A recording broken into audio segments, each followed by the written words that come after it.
Here are today's top stories. A new setback for former President Noynoy Aquino as the Office of the Ombudsman indicts him over alleged anomalies in the Disbursement Acceleration Program. President Duterte reiterates his plans to transform Boracay through land reform. The Department of Trade and Industry proposes imposing the suggested retail price on agricultural products in the market. And Phoenix Fuel Masters beats Global Port Batang Pier even after trading their high-scoring player. Good day, I'm Pia Rosas Morato. Welcome to the PNA Newsroom.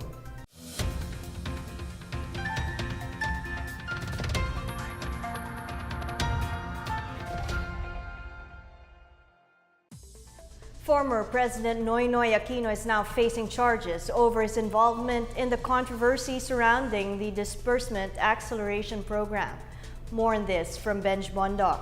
The Office of the Ombudsman has indicted former President Benigno Simeon Aquino III for usurpation of legislative powers in connection with the alleged anomalous Disbursement Acceleration Program or DAP.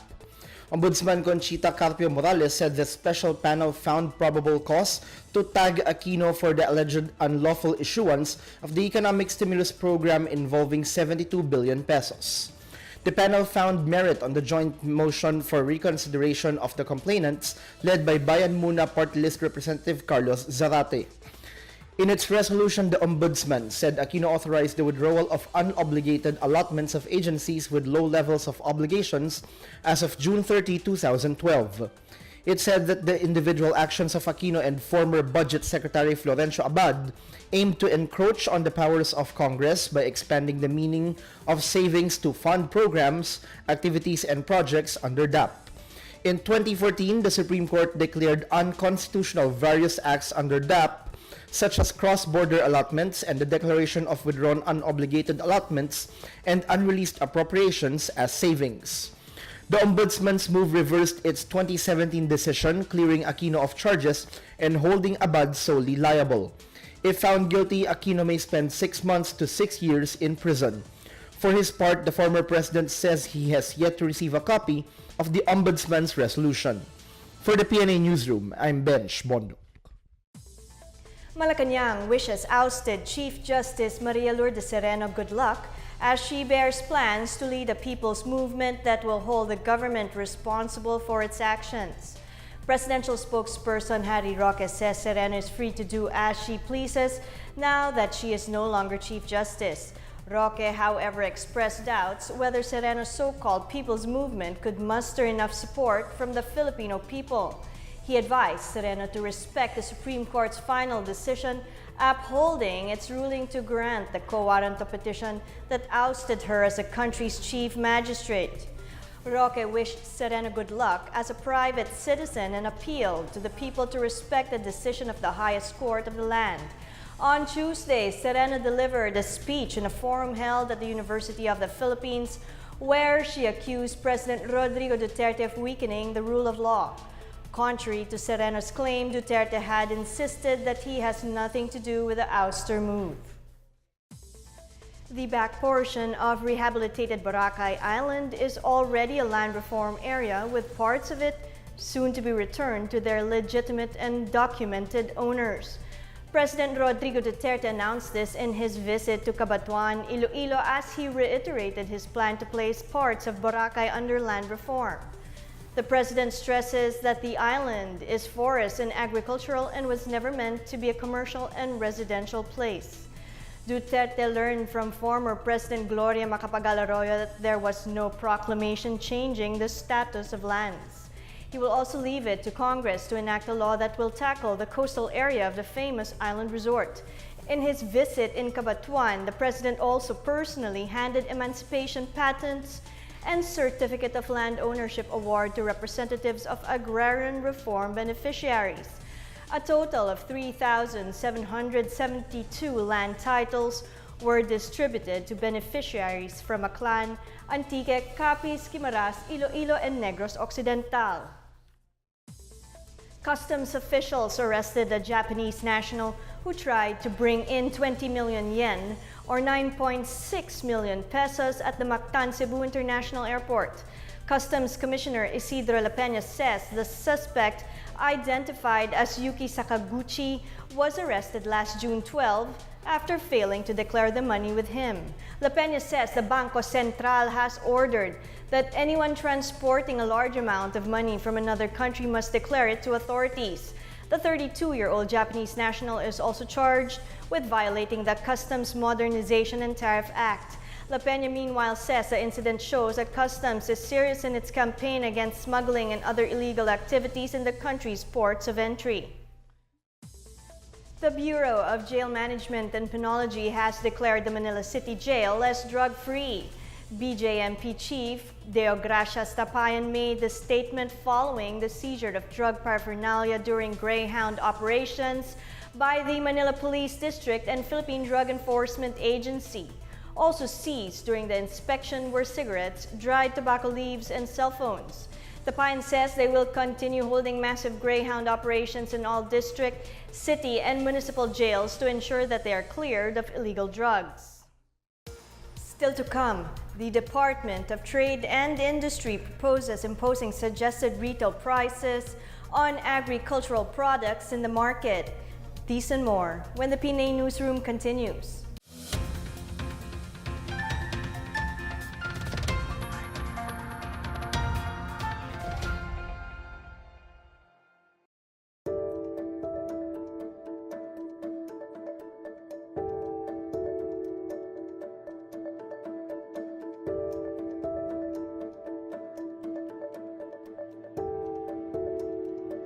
Alinsunod sa pagdiriwang ng panahon ng Ramadan, ang Duyog Ramadan alang sa kalinaw na pinangunahan ng Office of the Presidential Advisor on the Peace Process or OPAP ay isang proyekto ng pakikiisa para sa mga naninirahan sa mga pansamantalang lugar sa Marawi. Pangunahing layunin nito na tulungan ang muling pagtatayo at pagyamanin ang pagkakaisa at pagkakasundo sa mga tao ng Marawi sa pamamagitan ng pagsuporta sa mga espiritual at relihiyosong gawi na sinusunod sa paniniwala ng ating mga kapatid na Muslim. Ang mga miyembro ng komunidad ay titipunin sa huling 10 araw ng banal na buwan ng Ramadan kung saan ito ay pinaniniwalaang bilang pinakabanal na linggo na kilala rin bilang linggo ng pag-iwas sa masamang gawain. Suporta sa espiritual na pag-unlad ng mga Muslim sa panahon ng Ramadan, pagandahin ang mga pagpapagaling sa lipunan at mga relasyon sa pagitan ng grupo, magbigay ng mga programang sosyo-ekonomiko para sa mga pamilyang nawala at komunidad ay ilan sa 3 pangunahing layunin ng programa. Samantala, nagkaroon naman ng town hall meeting sa pagitan ng OPAP at IDPs ng Barangay Kabasaran, Marawi City na dinaluhan at pinangunahan ni OPAP Undersecretary Nabil Tan, TFBM Field Manager ASEC Felix Castro Jr. at iba pang kinatawan ng iba't ibang ahensya ng gobyerno. Ayon naman kay Barangay Kabasaran Chairwoman Almaysa Sharif Awar, magdi-discuss po tayo regarding sa mga kumbaga parang peace talk within the community at saka po grievances nila, mga problems, mga ganun po. Para sa bayan, Sweet Lukman, Philippine Information Agency.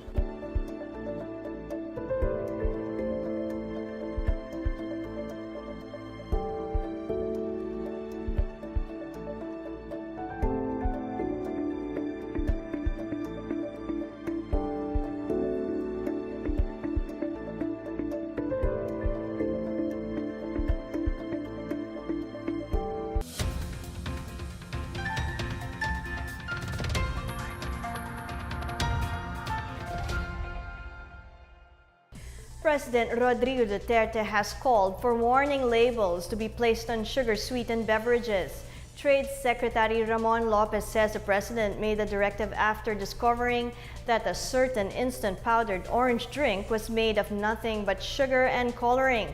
Lopez says that the president is concerned that sugar in beverages is a health issue that needs to be addressed. The warning labels are meant to inform people of the hazards of excessive consumption of sugar and sweetened drinks. The placing of warning labels may be implemented in 1 or 2 months. Sugar-sweetened beverages are among the items charged with high excise taxes under the train law. The Department of Trade and Industry has proposed putting suggested retail prices or SRPs on agricultural products. Trade Secretary Ramon Lopez says the SRPs may be used to monitor profiteering by retailers. This is in line with President Rodrigo Duterte's directive to maintain stable prices of basic necessities and prime commodities. He adds that the initial plan is to make Metro Manila as a pilot area. Lopez says that while Agriculture Secretary Manning Piñol agrees with the idea, the proposal will still be subject to further consultations. Lopez also says the DTI is planning to launch the DTI Suking Tindahan.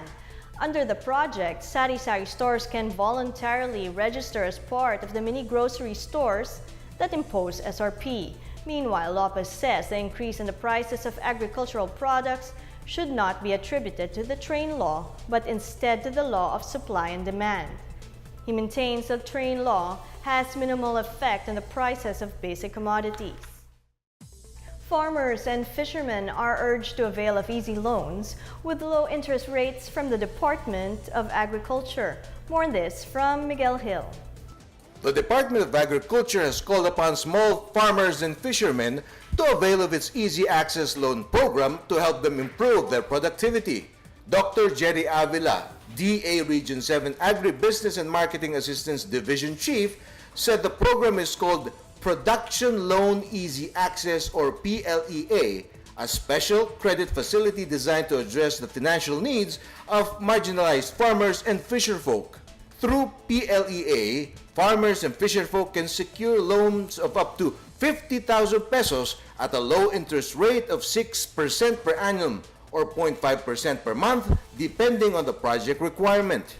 Initially, the DA has allocated 20 million pesos for the PLEA program for the town of Dalaguete, Cebu. Avila said that at least 2,000 households in Dalaguete can avail of the loan package, but only 150 households have so far availed of it since early April this year. PLEA offers non-collateralized loans for agri-fishery production through cooperative banks, cooperatives, farmers and fisherfolk organization, and non-government organizations as credit delivery channels or lending conduits. The program instills credit discipline and focuses on the marginal farmers and fisherfolk. According to Avila, Agriculture Secretary Manuel Piñol wants all marginal and small farmers and fisherfolk in the country to avail of the PLEA program. The program also aims to contribute to President Rodrigo Duterte's goal to reduce poverty in the country by 2022. For the PNA Newsroom, I am Miguel Hill.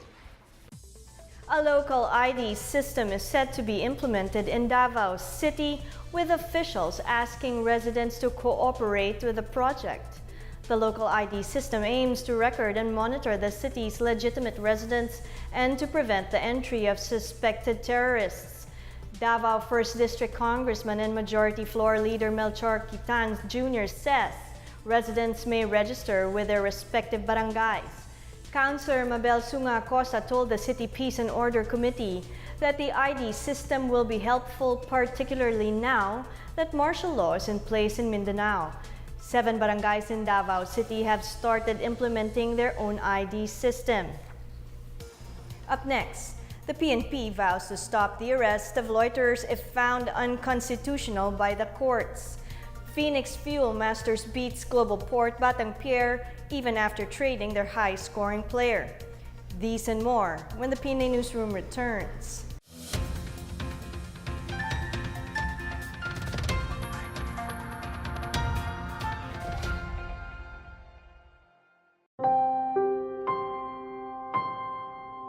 Mula sa kanyang patuloy na peregrinasyon sa paghahanap sa tunay na Filipinong diwa, matapang na pag-uusig sa Filipinong kamalayan, pag-iingat sa mga rekwento ng Filipinong nakaraan at pagtutulay nito sa kasalukuyan. Walang pagod ang paglilinang ng mga Filipinong kaisipan at makinasyon ng Filipinong imahinasyon gamit ang mga natatanging sandata na siya ring susi upang mapanatili ang kasarilan at pagkakakilanlan ng ating bayan. Ating pasukin ang Rebolusyong Pangkalinangan na patuloy na inaalay ni Pambansang Alagad ng Sining, Virgilio S. Almario, Sagisag Kultura ng Pilipinas. The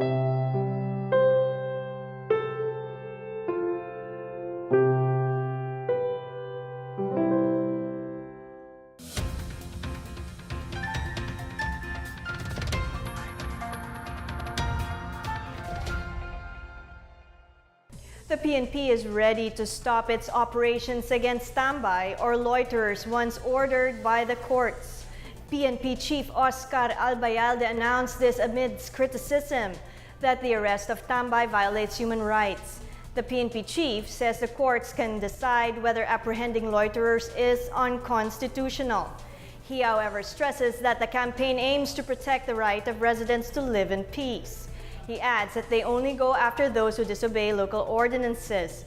Based on the latest report by NCRPO, over 7,000 loiterers have been arrested from June 13 to the morning of June 20 around Metro Manila. Give to the needy instead of spending for tarpaulins, expressing support.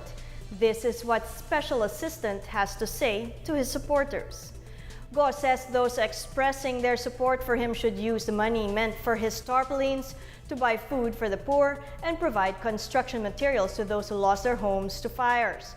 The official clarifies that he knows nothing of the tarpaulins featuring his face, particularly those promoting him as a senatorial candidate. He, however, says he is thankful for the support given to an obscure official such as himself. He maintains that he is not a politician but rather one who only intends to support the president behind the scenes. Losing streak shooter Jeff Chan did not stop the Phoenix Fuel Masters from beating Global Port Batang Pier in the PBA Commissioner's Cup.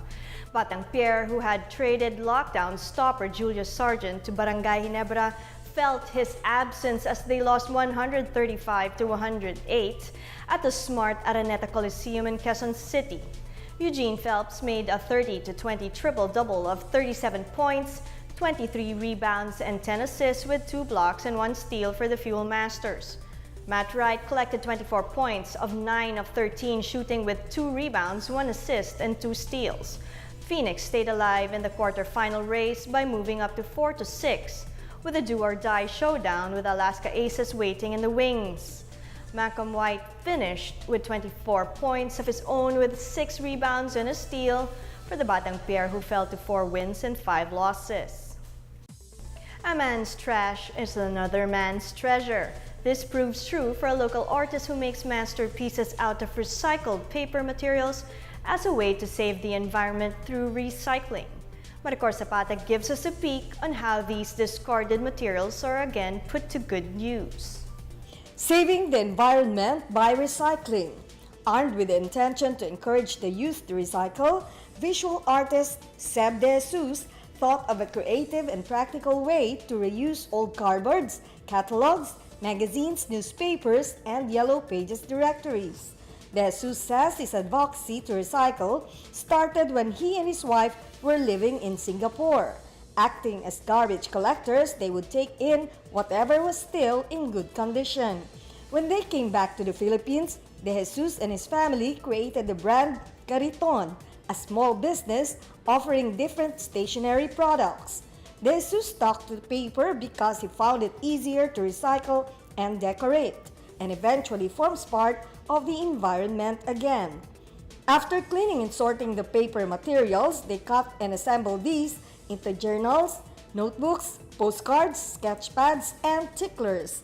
Most of the journals they sell have woven covers made from the old Yellow Pages directories. De Jesus says while he has original artwork for covers, he lets his children draw designs for the bookmarks, notebooks, and sketch pads. Despite the rampant use of mobile devices and gadgets among students, De Jesus says he was surprised to see that many of the buyers of his items are young people. Thus, he tells them his products are his way to encourage the youth to recycle, reuse, and repurpose. For the PNA Newsroom, I'm Maricor Zapata. Let's now check out the weather forecast for Metro Manila and the rest of the country.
here's another look at today's top stories.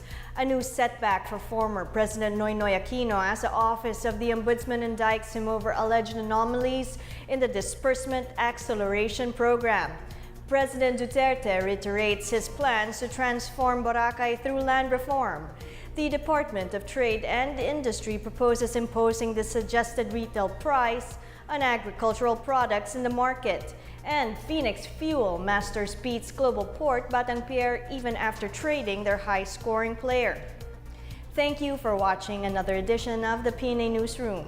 To check out these and other stories, visit the PNA website or follow the Philippine News Agency on Facebook and Twitter. For more stories about the government and how it serves the Filipinos, look for these hashtags in all of our social media platforms and websites. And that's your daily dose of the latest news and information that you need to know from the PNA Newsroom. I'm Pia Rosas Morato.